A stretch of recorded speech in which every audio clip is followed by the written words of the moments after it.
Wyatt Hale had lived most of his 35 years believing that a man could survive almost anything: broken bones, broken ranches, broken dreams.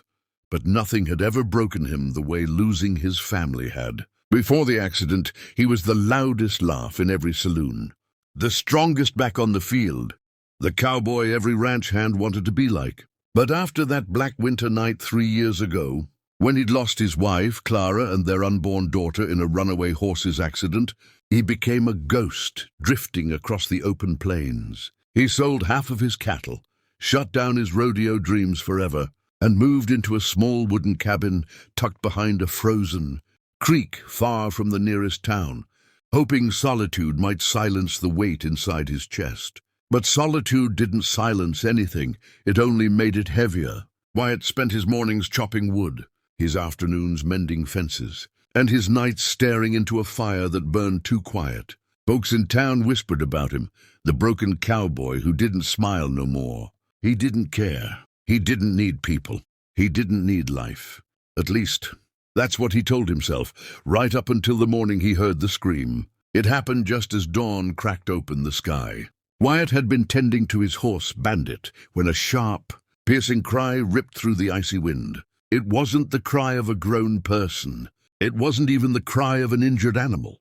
It was high, thin, desperate, like the sound a newborn makes when it's fighting for life. Wyatt froze, heart hammering. He hadn't heard that sound in years, and it hit him like a punch straight in the ribs. He dropped the saddle and sprinted toward the creek. The icy wind slapped his face. Branches whipped against his coat. Snow broke beneath his boots.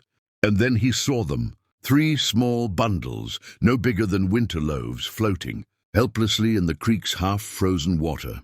Their blankets soaked through, bobbing as the current pulled them toward the deeper end where the ice had cracked open.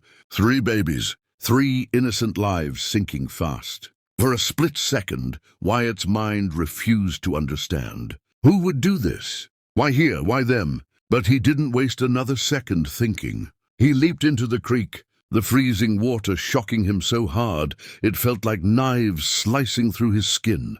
His boots filled instantly.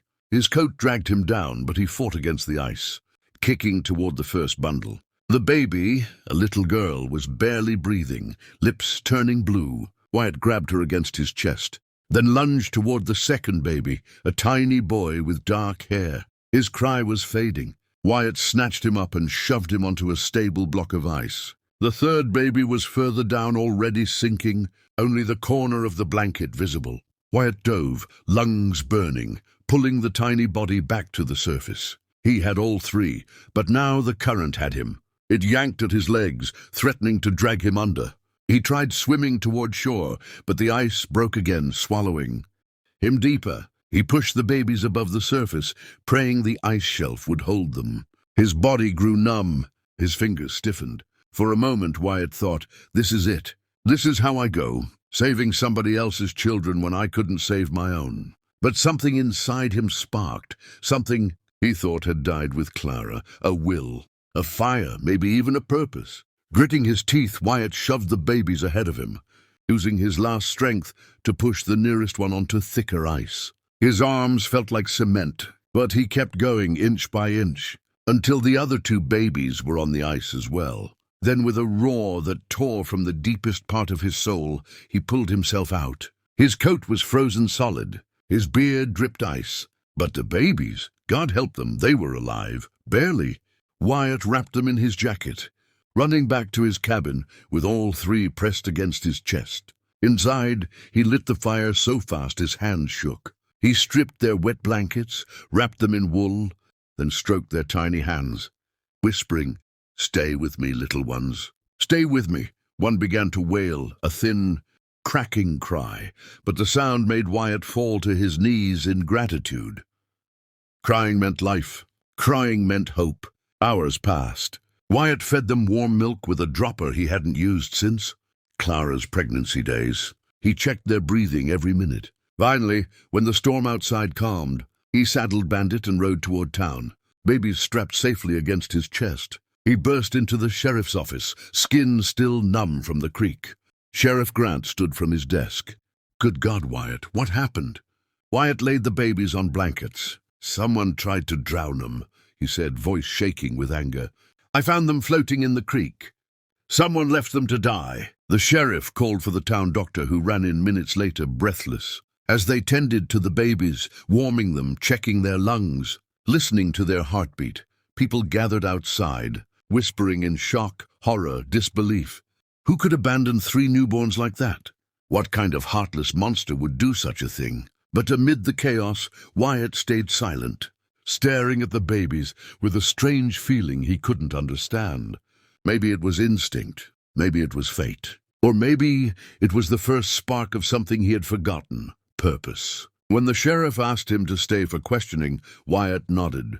When the doctor said the babies would need constant care for the next 48 hours, Wyatt said he'd stay with them. When the townspeople brought blankets and bottles, Wyatt accepted them quietly.